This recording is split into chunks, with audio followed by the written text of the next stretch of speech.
Recently, I did a video spotlight on a game called The Hunted, and the game is absolutely amazing. However, a ton of you said, hey, what about this game Primal Earth? So I went on their Discord, checked it out. It looks amazing, by the way. And then I got a hold of their dev team, and before you knew it, I was talking to one of the devs. The video you're watching now is actually off of Discord, so it's a copy of a copy. Guys, the actual quality of this game is absolutely amazing. Now, check out the cheetah. You're not going to want to miss that. Also, check out the elephant versus the lions fight. Absolutely epic. This was our conversation. Enjoy. So tell me about your game. Primal Earth is a game that's been a dream for me my entire life, actually. When I was young, I was around, like, I guess, second grade. I used to go to the zoo a lot, and I used to see a lot of animals. I used to watch a lot of documentaries and things like that. So I used to spend my life just searching up games where you play as animals, and I didn't really find many. I didn't find that many games that you can play as an animal. Wolf Quest, Zoo Tycoon were like some of the first games that I ever experienced, and also a game called Jaws Unleashed. Those were a little bit about the references that I would say put me on the right path to Primal Earth now. Also, I would say The Isle was also another huge influence for me. That was the first game I can actually play as a creature against other players. To me, that was the foundation of how Primal Earth got started. Animals were the biggest things for me. I just wanted to have a game where I could play as an animal. Here we are now. Primal Earth is a game where you play as an animal, and currently we're in Africa, and we're going to put as many African animals in the game as possible. The design of the game has been influenced by a few other games. I was a big fan for the Isles. It did put me on the path to have an idea of Primal Earth. Primal Earth is definitely going to be a different type of game. There's so much that I have to put into it. Did you have previous experience with video game development before this game? I spent my entire life pretty much working with computers, but it was never really game development. So I understand how to work a computer and things like that, but I didn't really get started with game development until after high school. After high school, for me, it was just taking courses and stuff like that to learn how to build an engine, work with the game, C++ design and stuff like that. I had about 4 years to learn Unreal Engine, and then I started Primal Earth. And it's still been a learning process ever since. And this is also my first game. So it's a lot of learning along the way of what to do, what not to do, and that is my experience. So you said that this was a animal survival game. What sets this game apart from games like The Isle or The Hunted that's coming out or Animalia, games like that? The reason why I would say Primal Earth is different is because it's a lot of ambition that goes into it. It's a lot of design that goes into the game, as well as the gameplay modes that we'll have. One of the biggest ones that we'll have is a survival one, which is you're growing from a baby to an adult, and you're having to manage territory. Depending on the species that you are, you'll have a list of different things that you have to do that the animal would actually do in real life. So if you're a male lion, for example, you have to manage your territory by patrolling, broadcasting, fighting off other males and stuff like that. So the game was actually going to be somewhat on the realism level. It's going to hold on to a lot of the realistic aspects that you have in real life. There are also game modes where it's like sandbox, so you could pretty much just do whatever. Things like mixed packing and things like that is, to me, is something that shouldn't be done. I know it does happen sometimes in real life, but it's not something that happens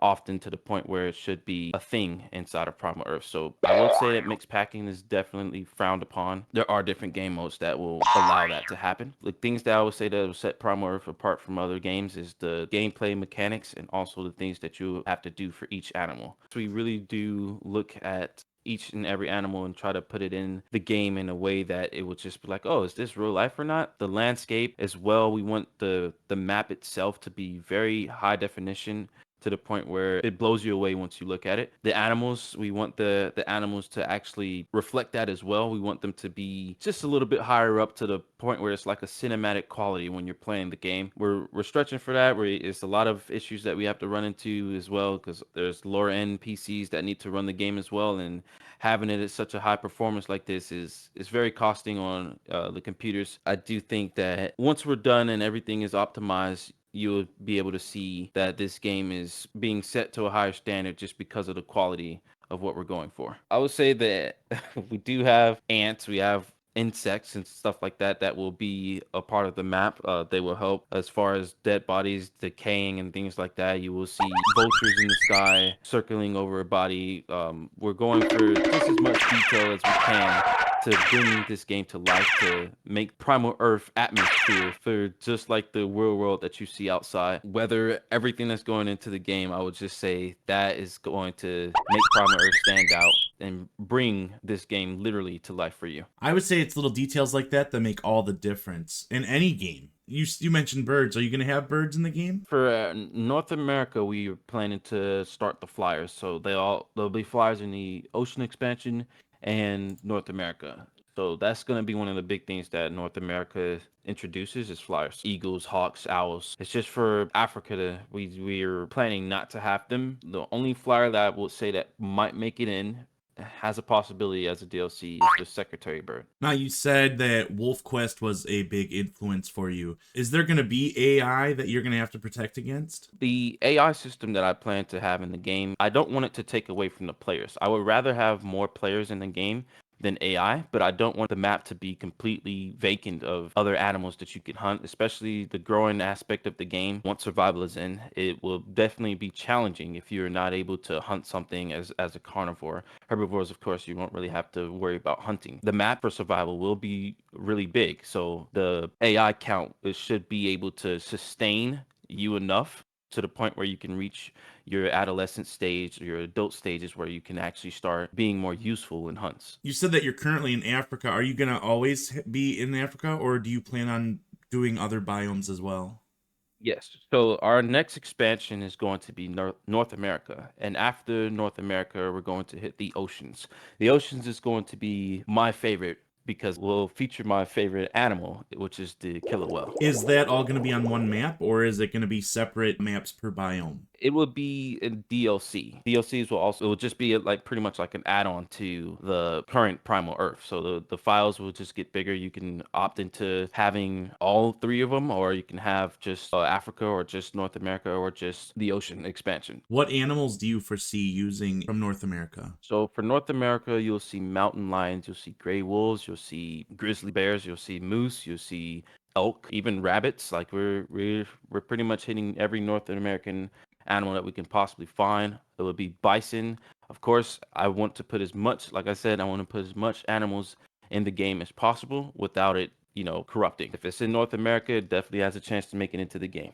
Did you actually consult with different experts in the field as far as the animals are concerned, or is it basically just off of what you've learned over time? Our other developer, Goddess, she is someone that I would consider an expert for animals. She actually works with animals every day. Also, if anyone that is experienced in the field, I would love to speak to them so I can have more knowledge of the animals that we're putting in the game. That way, when we do their storylines, I know what I'm talking about because I definitely will say that I am a huge animal lover. I don't know everything, so I don't want to just say I'm completely experienced in that field. But there's a lot to learn, and what I do learn will make its way into the game. You're making African animals. Are there any that were especially hard to develop? The hardest one I would say currently is the giraffe. The giraffe is very hard because it's something that you don't really get much of as far as sounds. It's really hard to experience what a giraffe sounds like. So some of the things that I would say is pretty challenging is finding also like the springbok. They don't really make noises. So we have a sound designer that we just got on our team that has to come up with something that sounds believable. And I would say that's pretty much one of the hardest things to do is finding the proper sounds to use for animals that don't really make that many sounds. Will players be able to choose custom colors and designs? Yes, one of the colors that you can choose that will basically be just up to you is the eye color of your animals. If you see our artwork or anything like that in the game, you will notice that these animals have a different eye color. Some of the eye colors could be natural, some of them are not natural, and it will be completely up to the player. As far as the skins and the patterns go, those would be presets that you have to select. There would be modifications that you can do to make that skin your own, but the eye color is pretty much the only thing that would be fully customizable for the player to choose. Do you have customizable weather and elements in the atmosphere? The weather, we would feature storms, as in rainstorms, dust storms. There will also be fire that gets started due to weather. Once those things happen, the admins of the servers would be able to change if they wish, or if they can disable the weather if they wish. But in the survival game mode, the weather will play a huge role in what happens in the daily life of your animal. If I join the Patreon today, would I be able to play on Wednesday, Yes. let's say? Yeah.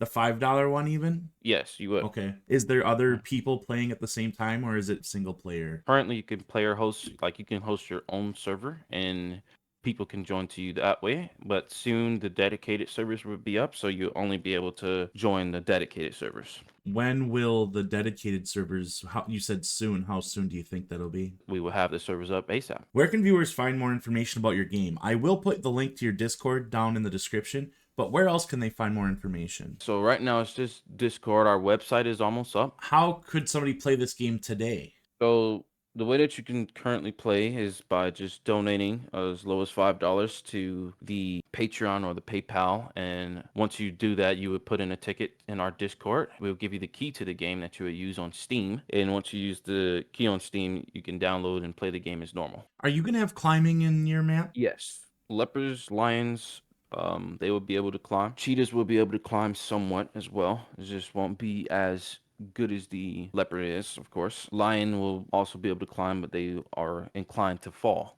And falling could be very dangerous for them once the fall damage is in. You said that this game is going to have a story. What exactly did you mean by that? So we do have a little bit of a lore that is, I'm not sure if you know, but we have a version of the animal that is called a primal phase.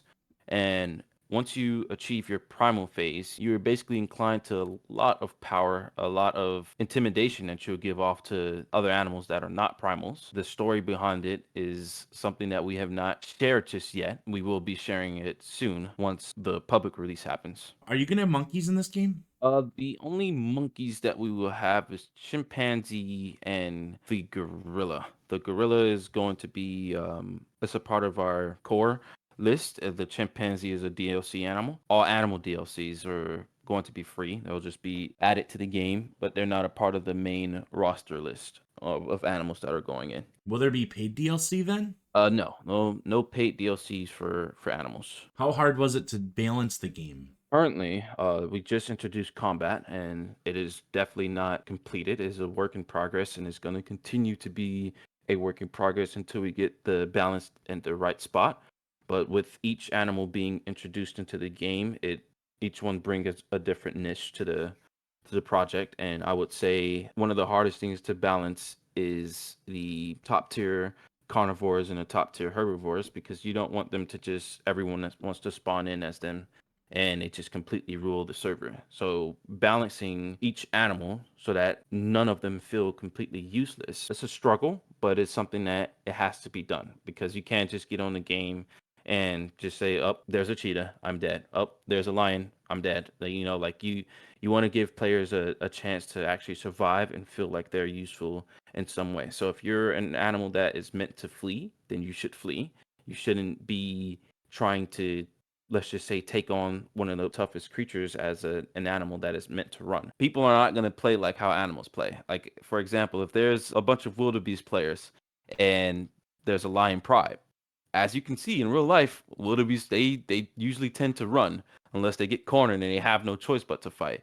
But in the game, you're not going to have that. You're not going to have many players just, "Oh, there's a lion, let me run," unless they have a reason to run. Like, this lion powerful enough to make the another player feel like I have to run away from him, or is the lion weak enough to the point where there's a bunch of wildebeest that would just run over and try to attack this lion? So this lion needs to be able to stand its ground, but it also needs to not just be a pushover. So that's the difficulty of balancing a game like this, is having it so that you can still have your realistic aspects of it, but also still be enjoyable for the player. So that is the challenge, and that's a challenge that I don't feel like will ever end. It will constantly be changing the game until we do find at least a comfortable spot.